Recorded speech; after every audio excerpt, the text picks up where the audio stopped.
right there. All right. So my name is Asmeret Mehari, and I am an archaeologist and a cultural anthropologist. And I'm currently working almost self-employed or independent researcher, um, and still looking for a job and hoping to get the opportunity. What I'm here today is to share my experience and the work I've done in collaboration with my colleagues in Tanzania on paleoanthropology and archaeology in local communities. And I directed here paleoanthropology and local communities because that's what it's specifically addressing. So we're trying to look community joy as Catherine asked, what could be community joy and how community joy. So what the community, the Maasai community of Old White Gorge, going to teach us about community joy, what I have learned with my colleagues. Catherine, thank you so much for organizing this symposium, and thank you for all participants as well for giving me the opportunity. Okay, so before I go to our research, I'm going to share a little bit about my personal background. I came to archaeology from an African background where I have not had any previous archaeology exposure or paleoanthropology exposure. So in a sense that I believe that for us as scholars to contribute to community joy, we have to experience community joy. And this is where I really closely relate with what Dr. Sims said, that we need to be recognized, we need to be included, but recognized in a sense, not just to what we are doing, but for who we are, where we come from, what we contribute to the discipline, and how we relate to all the practices. So as an Eritrean trained to be a national archaeologist, and later after graduate school, more of my horizon broadened to be an African archaeologist or more of an archaeologist in general. And during undergraduate training, that discomfort already started. I grew up in a community where you respect people around you. You knock a door before you get in. You should know whose land you're stepping in. But what happened is the profession we specialize in is so much accustomed to just go do research. Is it somebody's farm or is it somebody's backyard? It doesn't matter. So in that concept, there was something that it didn't feel right. It didn't click right. And I didn't see any relevance. I was quite still inspired by the profession. And so what happened in that dissatisfaction after I finished my master's degree, by 2003, I decided I'm not doing any excavation. I have to find myself first. I have to find that joy first before I can contribute or to be part of this discipline. So it's a long journey, but eventually I decided to look at decolonizing archaeology, both in the practice and the teaching archaeology. And I decided to do this in East Africa, and I look at Tanzania and Uganda. So this is where it took me to the journey of paleoanthropology as well. So from the get-go, this research, even though it was done for my dissertation, it started in a more collaborative, engaged manner. I had two Tanzanian colleagues, like I said, Dr. Kokeli Riano and Naserian Ndagoya. At that time, they were students at the University of Dar es Salaam, and Kokeli was already a lecturer or senior, lecturer at University of Dodoma. So what I will share here in our work is our main argument is the need to have research that recognize local communities' perceptions, experiences, reactions, and demands on archaeological and paleoanthropological practices. And this has been rarely done at the time we were doing the research. I started in 2008, but really actually on the field was in 2010. And we know that whether archaeology or paleoanthropology, it's heavily dominated by Western scholars. Western scholars, Western organization, funding, printing press, Western institution in general. But that doesn't mean that the other countries' citizens are not contributors, which is their contribution is very much invisible.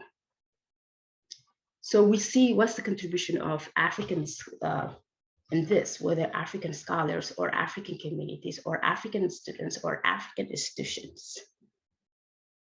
And what are Africans themselves doing at an institutional, at a scholar level, or at the community level to actually liberate themselves or to be part of these practices? So to know that, we believe that we have to be able to promote and genuinely practice community-based archaeology and paleoanthropology in African countries. This is very important for scholars and institutions that we first need to hear or learn and hear the voice of African communities, and then collaborate to design context-dependent community-based archaeological and paleoanthropological approaches. So this is where it starts our research interest. And the questions that we ask in this research is, have colonial legacies changed in the contemporary practice of field archaeology and paleoanthropology? This is so particularly, we look at the forms of relationships that archaeologists and paleoanthropologists have had with local communities. In this case, the Maasai community, but we also looked with other Ugandan scholars in different parts of Uganda, in the coastal part of Tanzania as well. And what we examined the perceptions, experience, reactions, and demands on archaeological and paleoanthropological practices. So like I shared about the research background, here is on the left, Kokeli and the Maasai community. This is our last project in engaged anthropology and paleoanthropology, sharing our research result and informing the Maasai community on the research practice as well as our research outcomes. On the right is Nigerian, and with one of the mothers who welcomed us in our research. So in general, Old White Gorge is known for paleoanthropological and archaeological sites. It's been a pilgrimage for many researchers as well as tourists. And it's Old White Gorge, the colonial legacies really embedded even the name itself. Old Vai, which in here we use Old White Gorge, is more of a colonial. And it's situated within the Ngorongoro Conservation Area and is part of a World Heritage Site. Now, it has an on-site museum, and this is just a picture where an overview of the area. That's what I'm using on the background. Here is the research camps, 2 different research camps, and in general, the site maps of Old Vai. This is an old picture from a book, so Old Vai Gorge. What's interesting is I like to share the social context as well, the Maasai community and how the other communities, the researchers, the antiquity authorities and the Ngorongoro Conservation Area authorities, how they live. The Maasai community, the environment itself is harsh. It depends when. During wet season is malaria, and the dry season is lack of water. And so when researchers come every summer, they're pretty much set. They know the environment, they have enough resources. What we see here is on the left is where the community use, on the right is where the researchers use in different research camps. This is the Old Vai Site Museum before it renovated much bigger. This was in 2012, but the renovation and reopening the new museum started in 2017. So this is the old museum and just more close up. It exhibits materials from Olduvai and the Laetoli footprints and environmental reconstruction. It has exhibition language. It includes both English and Swahili. And this is a gift shop. It has nothing to do with the local community. It has nothing to do with the government. It has to do with the employees at that time until 2017. And yeah, so of course, also the employees use this, but it's much complicated. We can talk about it later if you want, why they use it. And there is a different experience for the employees themselves as well. Visitors, mostly foreigners, 95%. In 2012, at least, and even 2017, what changed in 2017 was the conservator Mehari, but at that time, the first time we went was all outside of the Olduvai Gorge. The community from the Maasai community of Olduvai Gorge were mostly involved at the lower level, just in cleaning and guarding. So we used research, we went to different seasons, and this is funding and time dependent. We went in 2011, 2012, and 2017. We interacted at different level. We went to when students were doing field schools. We went specific to do ethnographic research. And then we went back in 2017 to do engaged anthropology project. Basically what we learned from the community is, we asked them several questions, what local names are there, have they seen people, and what the community think of these activities. Here's the community where they come when researchers come during summer. They ask for water to interact with the researchers at the informal level. So what the community called the archaeopaleontological activities are, they all call them ilatforok and diggers in English, or those who dig up stones and bones, or those who are learning about Earth. Some do have, depending who they are, they have basic knowledge. Some, they just don't know, they come there to do something. And the community identifies the researchers as group, not their activities. So they come, the research comes, basically they are very observant of how researchers themselves view and relate to each other. So we're much studied there as well, not just we go to study the community or to learn from the community. So what they believe is, okay, what these people are doing, and this is everywhere, what they're doing is not for nothing. There's got to be something, they're taking it away. And this has been done for almost a century. So, and are these activities good for the Maasai community? And what we really learn from this community is that they give us a very comprehensive evaluation based on the local, their own experience, the regional, the national, and the global levels. So yeah, it's good for our country, or yes, it's good for the researchers, but what about at the local level? So they view researchers as neighbors. And I know that when we say the neighbors, the context neighbors, it depends where we come from, right? It depends what our background, where we grow up, and how we view neighbors itself. Because where I live right now, I don't even know who are my neighbors. Even some of them, you greet them, they don't even greet you. So I understand why. But I want us to understand this term in a context. I can relate it very much, and I know most of us will, but I want us to relate that as in a more positive, empowered context.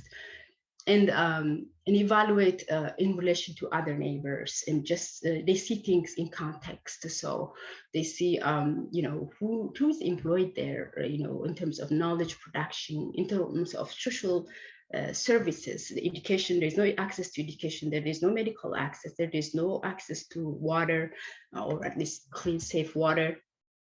So based on that, what the community say, and this is very important for the term we are trying to investigate, all of us, community joy, is that, so what exactly they want? They said there got to be a neighborhood reciprocity. And this is a blessing to the community, and not just to the Maasai community, for the researchers communities, for the government community, whoever community is involved in the area. that there has to be a right to scientific knowledge and full participation. They want to be part of this. And I think if we have a chapter in this book on community and archaeology in Africa.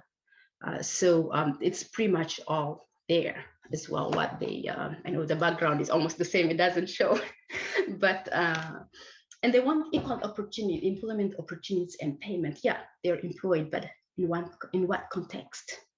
How much are they getting? And we see now, and look at archaeology and social equality and the payment issue coming up in publications.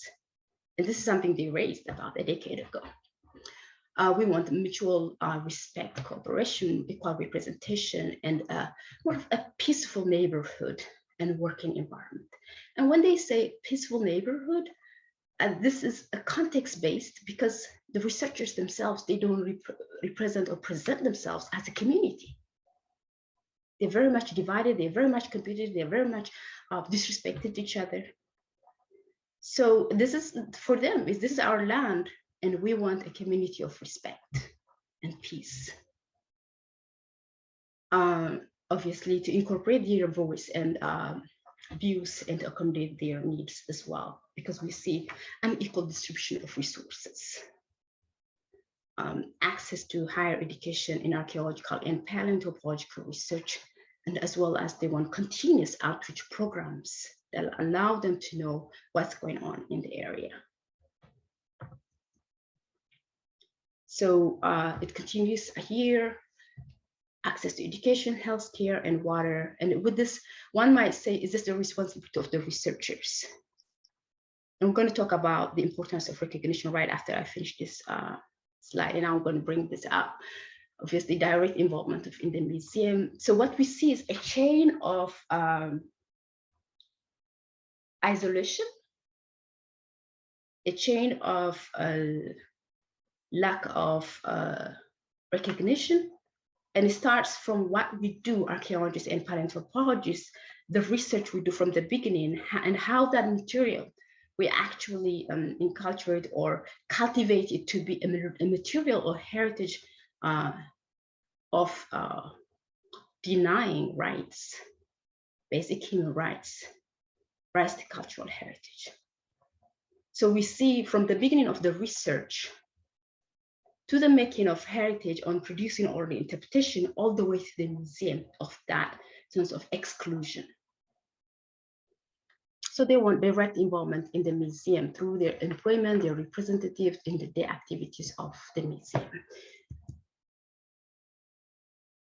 So this is all, being part of inclusive in the income and the awareness of the museum activities, the neighbors to be educated about and respect towards the Maasai local values, norms, and views. They want, whether it's researchers, government authorities, or funding organizations, whoever is involved in the area, in whatever project they're doing, to be well knowledgeable about the Maasai community's cultural values, norms, and views, and their needs, as well as have respect for them. And they want at the end to establish a cultural museum or a section within the site museum for the local community. When we were there in 2017, the antiquity department, or the Ngorongoro, on the new museum, they were having somehow trying to include the community. After that, we haven't gone there yet, or we have a very fragmentary information. And so, but there were some attempts.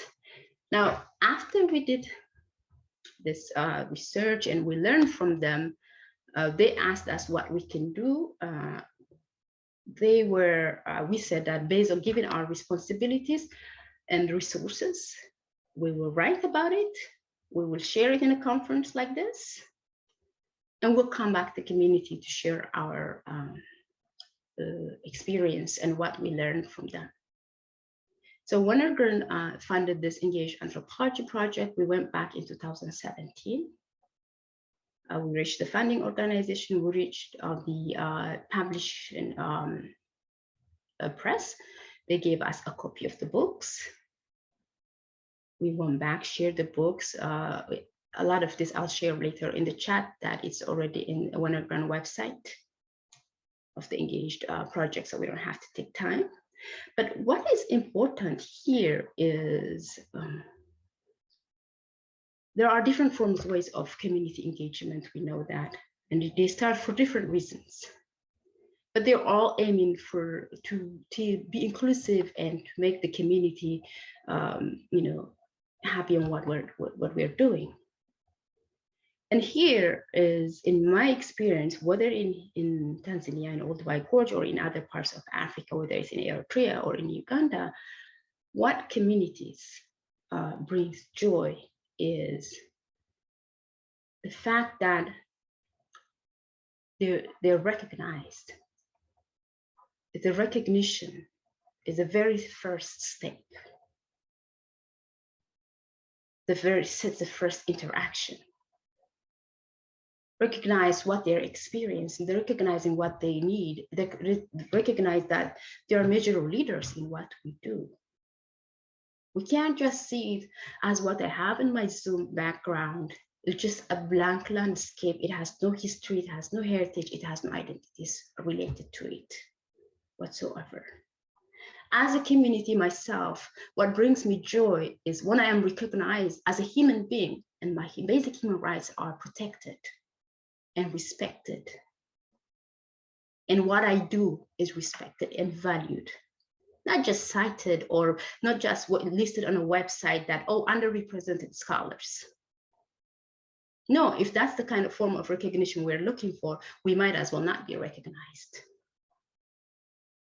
We're looking for a full recognition. Recognition that has actions, basically. So the approach and learned lessons here is for the change they suggested, the community, what we taught that to occur is the local community strongly advised that the museums, the two research groups and the community should have a good neighborhood approach unity. Cooperation, involvement, empowerment, mutual respect, benefits, as well as equality among others. So local communities have desires to learn and practice in archaeology or its paleoanthropology. They're loyal to researchers and heritage institutions. They're willing to work together as long as the government, funding organizations, and scholars recognize their views, needs, and rights based on the neighborhood reciprocity approach. Thank you. Especially would like to thank the organizers for the institution, as well as Catherine. Thank you. And I more than would like to thank the Maasai community of Old White Gorge for their readiness and cooperation, and they're willing always to teach us on what they want, and the research grant organizations, and as well as the research permit organizations. And thank you so much, everyone.